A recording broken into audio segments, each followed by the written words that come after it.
Welcome back to Russia Radio. I'm your show host, Chris Reshitar. We've got Preston Sandlin here in the studio, our expert contributor with Home Inspection Carolina.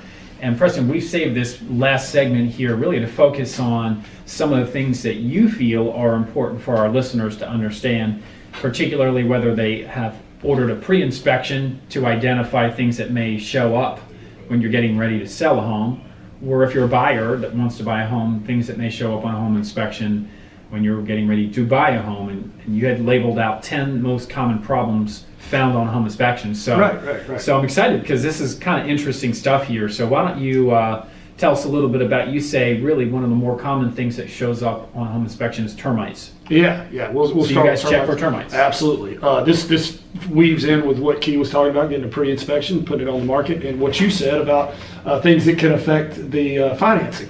Termites, if you're buying an existing home, North or South Carolina, pretty much anywhere in the United States, but that's where we work in, the lender, you guys, are typically going to require a termite letter. And there's a reason for that. The biggest reason is most homeowners policies do not cover termites. So the lender wants to make sure, but it's in their best interest and your best interest, that the house doesn't have termites, because they're creating damage that you can't get repaid for or repaired. So yes, you definitely want to do a termite letter.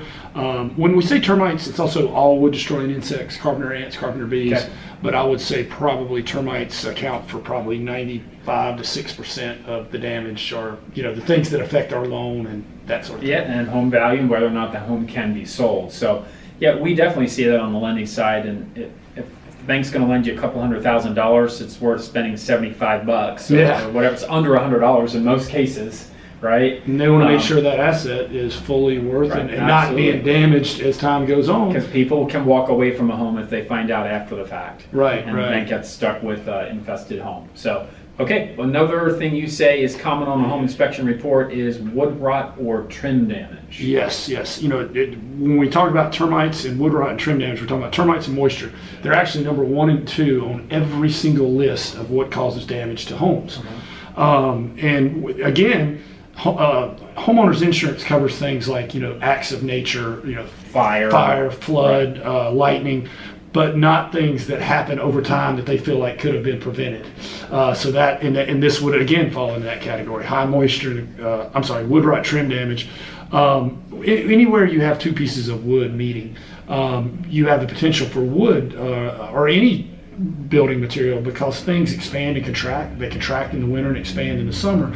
So a lot of times seams are caulked, but that caulk can only withstand so many contractions and expansions, and it'll eventually break. And then moisture gets in behind the wood, and it's not primed and painted on that back side, and it'll wick it up just like a sponge, and you'll get soft wood and rot in places. You just got to keep up with your caulking, make sure that everything's tight.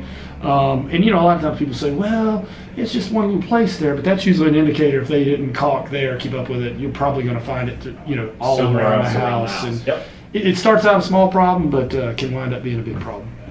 Number 3, you say high moisture is a common issue found also on a home inspection. Yes, we're again in high moisture, crawl space. but this is in the crawl space. If you have a crawl space, the problem is if you have high moisture, it attracts termites, but it'll also cause, if it gets above 28%, it can create fungus or mold, and that's in wood. Fungus among us. Yeah, fungus among us, and wood destroying fungi, just all kinds of bad stuff. And This is so exciting. I'm sure our listeners are loving this. Yeah, hope they didn't just eat lunch. They're getting ready to. They might have to wait a few hours. Yeah, there's 3 different sources of moisture. There's the weather, there's some type of plumbing issue, or atmospheric moisture. And the first 2 are easier to take care of. If you have weather, like a drainage related, it could be the grading of the house or the downspouts. That's very common. You can fix that. It might, but it's fixable. Plumbing leak, that's fixable, although it can create a lot of damage if it's not taken care of. The third one's a little tougher. This is atmospheric moisture, and what that means is how your house is vented. You got a 3-car garage, a big crawl space. You have moisture in the atmosphere, especially in the summer. It's just like if you have a cold drink, how the condensation builds up on it. If you have air conditioning ducts running through that crawl space, it's like a moisture magnet. And there's ways to take care of that, sealed crawl spaces, vent fans, every crawl space is a little bit different. But I guess the point I'm trying to make is there's 3 different sources. The first 2 are easier to correct. The third one's a little bit harder to correct, but there's professionals that can correct all 3, and you need to get that moisture below 20%. Makes sense. All right, another common problem is roofing. Roofing. There's several different roofing problems. I would say probably 98-99% of the roofs we have in the Carolinas here are asphalt composition shingles. Yep. You go in other places, you have a lot of Tile, tin, things like that. But the problem we have with those is they age, and as they age, they dry out. And you'll see it when you see a roof that's dried out. It'll start to curl or cup. Those shingles and they'll be brittle. A brand new shingle, you can flip it back and forth like that on the corner, but an older shingle will just crumble in your hands. It dries out.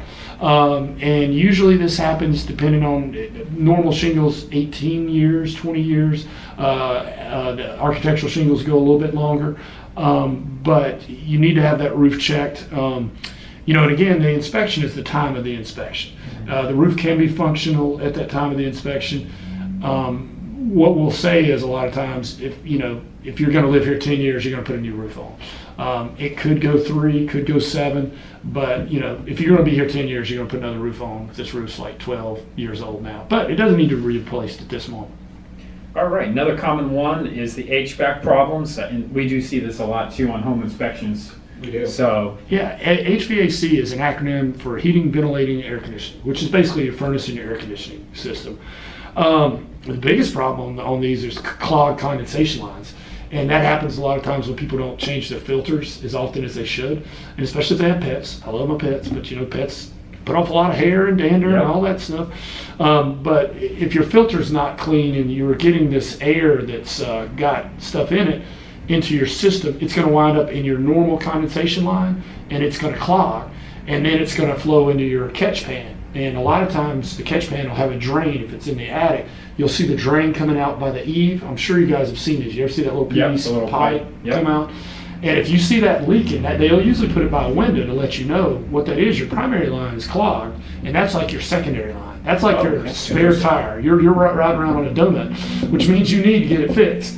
And unfortunately, I've seen that going on so long with some houses. You'll actually see the rust coming down from the pan. And I almost want to knock on the door and go, hey, I know you don't know me, but you need to get that condensation line fixed. Public service announcement. There you go.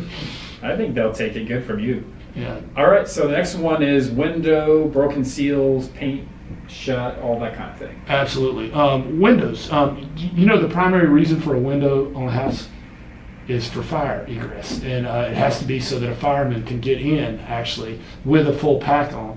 So obviously if the window's painted shut, a fireman that's not good. Can't get in. And I have been in some areas where there's bars over the windows and stuff, and I wrote that up. I'm like, if there was a fire here, this would be a death trap. That's the primary reason for a window is fire egress. So they have to be able to operate, go up or down.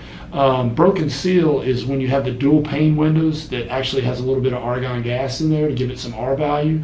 The newer windows, I grew up in a house that was built in the 70s, and we just had single pane, and we had those storm windows that didn't work. You lose most of the energy in your house through your windows. You do. So then they came out with the dual pane, sometimes triple pane, and they're better than the single pane, but we still lose a lot of energy through windows. But it's better and better all the time. But if you lose that, if the seal breaks, you'll notice the moisture in there. You're basically losing your R value, so it's not insulating as well as it should be. And one thing to remember about that, most windows are under a 10-year warranty. So if you catch this in the first 10 years, you can usually get it replaced for free. Got it. All right, next one you say is going to be garage doors. Garage doors. Common on a home inspection. Yeah, garage doors, man, these things, there's so many moving parts on a garage door, and so many little hinges. And I mean, even this morning, I was listening to mine, I was like, I need to get some WD-40, well, not WD-40, Teflon's the best. I need to lubricate this thing. Because if you don't lubricate it, those springs, those things will wear out. And the other thing is there's an auto reverse on it. It's a safety mechanism. The older ones have a tension. If it comes down and it meets any resistance, it's supposed to stop and go into auto reverse. So if your car's not all the way in, your child, something is impeding it, it won't just come down and crush it. Now the newer ones have that, plus they have those little electronic eyes. And if there's anything that crosses that electronic eye, it'll stop and go into auto reverse. One thing to note though, and if they're misaligned, what you have to do is hold the button down the entire time. That's how you know the sensors are off. You should be able to push your button and walk away from it and it go down. If you have to sit there and hold it, you're overriding it, your sensors are off. Something's banged them or something. But if you've had your garage door open and it's a sunny day, sometimes the sun will actually interfere with it. So just wait. That's till interesting. And don't leave them open for a long time on a sunny He's day. always a wealth of knowledge here. Yeah, see? Tell my wife that.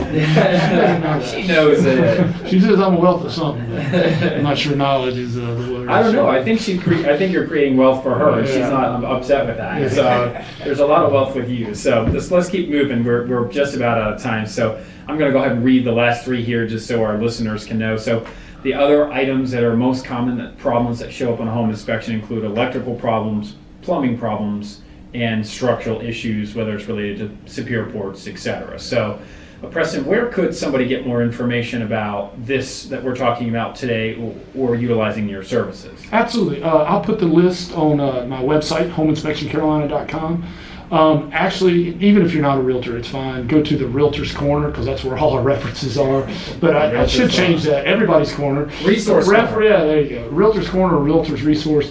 But I have this list, and I have a whole lot of other checklists. I actually have a seller's inspection checklist on how to prepare for the inspection, whether it's pre-inspection or regular inspection. A lot of maintenance checklists, and those are all free to download. Use however you like. Awesome. And then where can they get a hold of you if they want to give you a quick call? 704-542-6575. Awesome. Keith, so while we're wrapping up the show here, I want to make sure we have a quick minute you can just tell them again how to contact you if they're interested in either listing their home for sale or maybe they're looking to buy a home.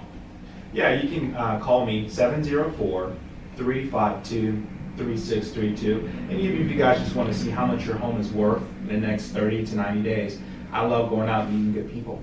Awesome. Yeah, so and you're not going to charge people for an analysis on their home value.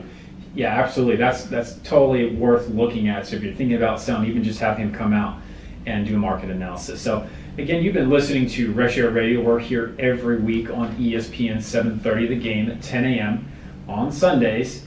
And again, hopefully you've gained some knowledge and some value from what we've talked about today. And as always, appreciate the two of you coming on our show today. So if, again, you've heard anything that you want to learn more about, you can listen back to our show on reshairradio.com. That's RESH, airradio.com. You're going to find me at 704-277-4463. And if you are interested in qualifying for a loan at